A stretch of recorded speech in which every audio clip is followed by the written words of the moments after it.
Well, hello there, ladies and gentlemen. I'm, of course, Ambrose Blowfield from the Sales Mastery Company. And today we're going to talk about a resilient body and a resilient mind.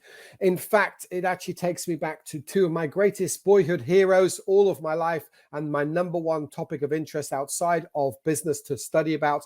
And that is from the Terra Nova expedition of Scott of the Antarctic, as well as the both crossing of Antarctica or attempted crossing of Antarctica by Sir Ernest Shackleton, or the actual slightly doomed event of furthest south. So the two images I've got behind me, one is a snow cave inside an iceberg on the Terra Nova expedition. The other is authentic copies of postcards from the furthest south expedition that preceded Scott of the Antarctic's first expedition to the South Pole, or attempted crossing of the South Pole behind me. And that is all about resilience. I absolutely love the pressure of humans in an Antarctic environment because it really stresses them emotionally, mentally, as well as physically. And of course, resilience was a critical area of them, both resilient minds and resilient body. That is today's topic. If you're a business owner, a sales leader, a sales manager, or simply leading a marketing division or department, you need to have a resilient body, and you certainly need a resilient mind to succeed long term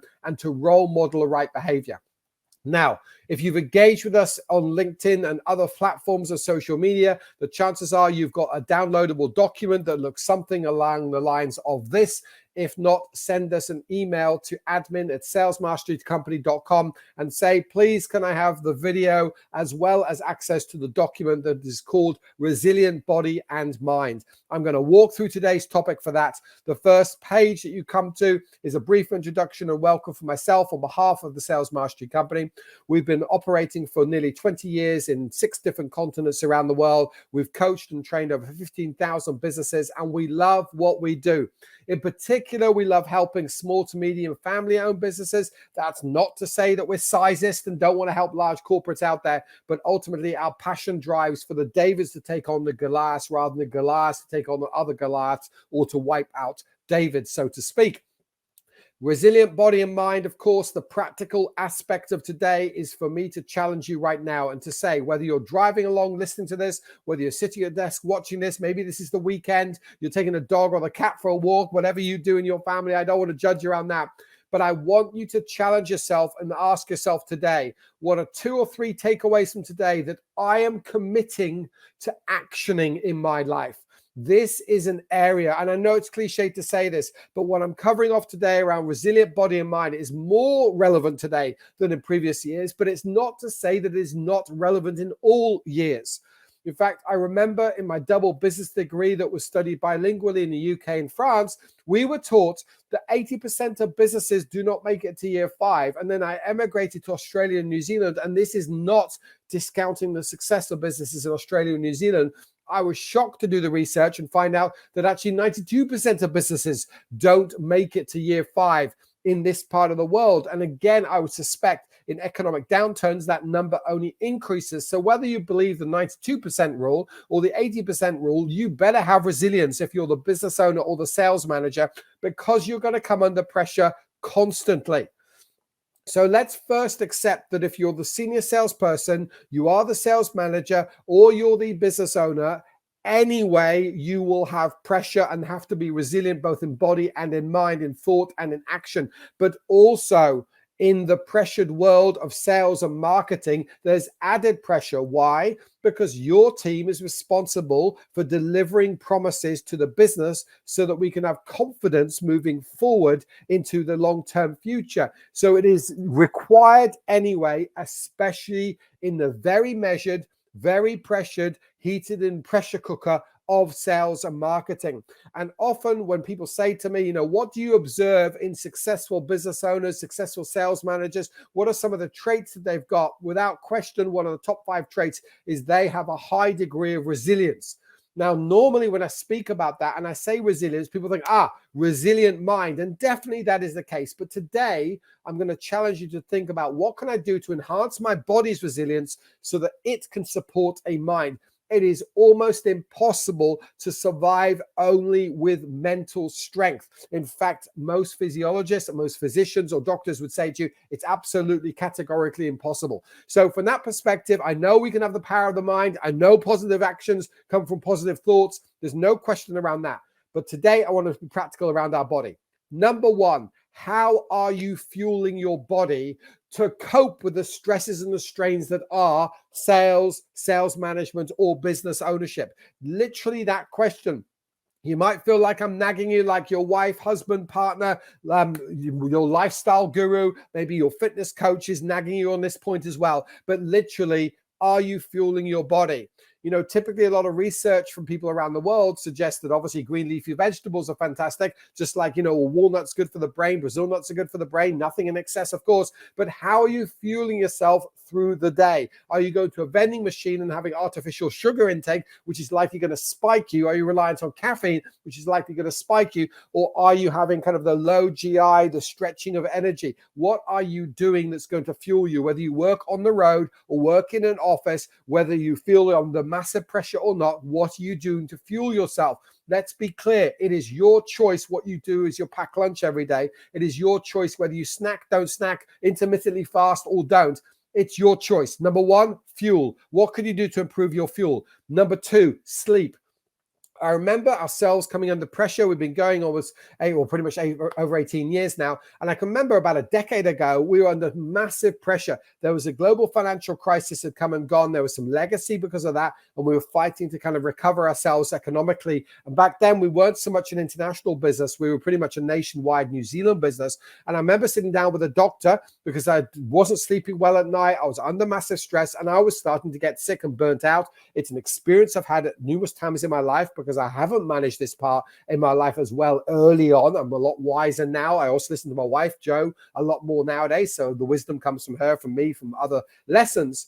But the first thing the doctor said is, how are you sleeping? And my response was, not good. And they said, why? And I said, well, I've got loads on my mind. We're trying to recover post-global financial crisis. We're having to do 3 times the amount of effort in sales and marketing to achieve the same outcome as we were experiencing before the GFC hit New Zealand. And they said, great, why don't we help you with that? Now, I'm not a fan of people reliant on sleeping pills, but it just showed me that from a physiological perspective, if you're not sleeping, you're not thinking right. And if you're not thinking right, you're probably not acting right. And if you're not acting right, you're not getting more results. And therefore, you're going to be under further stress because you're going to worry or have to commit more hours to be more burnt out. Most of the research in sleep, and there are countless sleep experts on YouTube available for free that you can learn from. The suggestion is about 7 hours of sleep is kind of that optimum for most people. Now, different people's energies and personalities and upbringings and levels of fitness and fueling obviously affects all of this. But as a general rule of thumb, that 7 hours is plenty for most people to operate a high-end level. Allegedly, the former Prime Minister of the UK, Margaret Thatcher, existed at high performance level for just 4 hours of sleep. Horses for courses. The key is regular times to sleep, regular times to awake, and regular routines before sleep, regular routines after you wake up. That patchy, I'll snooze at the weekend stuff often has you feeling more tired going into a Saturday or a Sunday than you would on a weekday because there isn't the routine pre-sleep, there isn't the routine post-sleep. So how are you sleeping? As most people would attest, whether you're intaking too much alcohol, too much sugar, or too much caffeine late at night, that tends to affect and disturb your sleep, depending on the research you read. I'm not saying don't drink, don't do coffee, don't have sugar, or don't have dessert and a nice dinner out. But the reality here is it will impact your sleep most likely. Pretty much all the physiological research suggests it. So think about, what am I doing sleep? We know turn off your digital device 1 to 2 hours before sleep is going to help. We know wake up and move in the morning, and ideally wake up before 6 is considered to be the best thing you could be, to be at your peak body performance to support your mind. Remember, you are in a marathon if you're leading a sales team. The pressure is constant, whether it's every week, every month, or every quarter, and therefore you've got to fuel accordingly and sleep accordingly. Another exercise, I get a lot of people saying to me, oh, I'm stuck to my office. I haven't got the chance to walk during the day, to stand up and walk after lunchtime, or to get out and get some vitamin D. Vitamin D is a fantastic blessing that you have, and natural light helps stimulate it for free. So think about it. It's good aerobically if you walk fast, or even just good for your physical movement and stress if you walk slowly. Why not have a walking meeting? You have meetings every day, set times of every single day. It'll be good for everybody. And guess what? When you walk, you think more creatively. When I've done conference speaking around the world, I pace up and down. When I run face-to-face workshops with 30 people in it, I pace around that classroom workshop. Why? Because the physical act of movement helps with problem solving and helps you think creatively. So it's kind of a win-win-win for you and everybody you include. Next up, stretch more. Strengthening is one aspect of our physiology, but the other is stretch. As time goes by, we're not doing daily activities or daily energizing factors like we were at primary school or secondary school or university. And therefore, our mobility and our flexibility tends to reduce. If we're sitting as a sales rep for many hours on end, as I've done over the years, in a car, or in my case, flying around the world for a decade before COVID hit, again, we find ourselves in a situation where our flexibility reduces. That also builds up stress, increases the chance of inflammation and other things. So whether you're sitting at your desk and you're stretching your neck side to side, or you're standing up, I've got in front of you right now a desk that rises and falls. So during the day, I stand up and I stretch my knees and stretch my ankles. You know, if you're on a plane, you should stretch your feet and stretch your ankles to reduce the chance of DVT and other things. Stretching is critically important, whether it's part of a Pilates technique or whatever you're learning. Stretching regularly is good, but ideally do it with others in the office. Not to say you go to the boardroom and you lay down yoga mats and do it together. I'm just saying, why don't we agree as a team? We will all do this, whether it's at the same time of the day, several times in the day, or whether it's just after lunch or morning tea break or first thing in the morning. There's value in doing this. So stretching more is simple. You don't have to have a gym membership for it. You don't have to develop strengths and weights. You don't have to have a separate area. We could all do it. So why not do it? And then, of course, to remember that adversity is normal. We will have knockbacks in life, in business, and in our health. And from that perspective, we've got to find out what is it we're doing that's allowing this to happen. What is a very common cycle that is very scary long term is a sales team that does very little in the first week of the month, only to run on adrenaline and caffeine, sugar, and sometimes even alcohol in the last week of the month to get over the line, to reach sales targets, and then fall flat on their faces with exhaustion at the start of next month, which of course feeds the cycle of not many results in the first week of each month, meaning huge results required in the last week of each month. And so the process goes. That, although it's exciting and although adrenaline is a free drug, it is a legal drug, and it gives you an element of a high and a woohoo type moment, it's not self-serving long term. It does lead to burnout. It does lead to highs and lows in terms of results, which affects morale, productivity, and motivation long term. Watch for that. Don't go and get highs off adrenaline. At the end of the day, it is not a sustainable way to live your life as a business owner, as a sales manager, or if you're watching this as a salesperson. It is not the way we want to live. We want consistency of performance. We want high-end performance week in, week out, month in, month out, so that like clockwork, you're the one smashing goals and targets. At the end of the day, we've got to look for 3 ways to improve in what I'm covering off today, whether it's the practical side of resilience from your body, or whether it's the mindset development side of things, where you're choosing, in my case, to emulate the mentality strength of Shackleton or Scott of the Antarctic. And whenever I've come under pressure in my career, in my personal life, in my business life, I'll often go and reflect back on them, because for those guys to cross the Antarctic subcontinent, to make it to the South Pole, to go up the Beardmore Glacier as they both did, to get to the polar plateau, remember for a moment, that was at 3,000 meters high. There's not a lot of air at that stage if you've skied or climbed at that height, even hiked at that height. And these guys had very old-fashioned equipment. Obviously, the damp was constant. The actual, frostbite finger threat was absolutely constant. There's lessons to be learned. The key I want to stress with you right now is that any improvement in action is better than no action at all. You're not looking for perfection. I want to meet you with where you are right now in terms of your physical and mental strength and health. And I just simply want to encourage you to pick 2 or 3 things from today that you can and will implement. So the best thing you can do right now is to do workouts for 20 minutes, do walks every day, just do little bits every day as we've got in the workbook right now, but to find an accountability buddy, whether that's someone you trust and respect in your personal life or someone you trust and respect in your business life, maybe in your sales team, and just agree, what are we each going to hold each other accountable?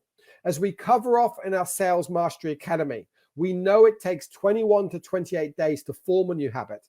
but it takes 66 days to fully embed the new habit. Whether that's a new habit in the sales environment to win new clients and prospect, or accountability around the account management side of business, 66 days. It's going to take a while. New Year's resolutions are normally given up on in the space of 7 days, 14 days, because they've never broken to the 66 days of establishing the habit. So please take action from today. Find someone who's going to hold you accountable. And as we coach people in our sales academy, make sure that you stick at it for 66 days, because that's where the breakthroughs come. Now, if you do want to join us on the academy, you want to ask about our sales academy or our sales mastery program or sales manager accelerator, whatever that happens to be, then either flick us an email to admin@salesmasterycompany.com or click on the link in the PDF where you can book in for a Calendly call with us. It'll be a phone call just to determine where's your business now, where you're trying to get to, what are some of the barriers. 9 times out of 10, we'll give you free advice and we won't even need to talk to you further. We'll send you on your merry way, but about 1 person in 10 will talk further about the academy or other ways we can help them accelerate their success long into the future. Now, I've been Ambrose Blowfield. Be sure to build your body and mind to be resilient, to sustain your long-term success. As always, take action. Hello there, Ambrose here again to say thank you for watching this video. As always, I want to implore you to take action and to share the lessons you've learned. Meanwhile, something you could do to help us in our mission to help countless and thousands of small to medium family businesses the world over to be more prosperous, be more confident, and have a greater impact in the causes they support. And that is, of course, comment, like, and subscribe to this YouTube channel and to all of our other videos. And as always, be generous and share this with others. Take action today.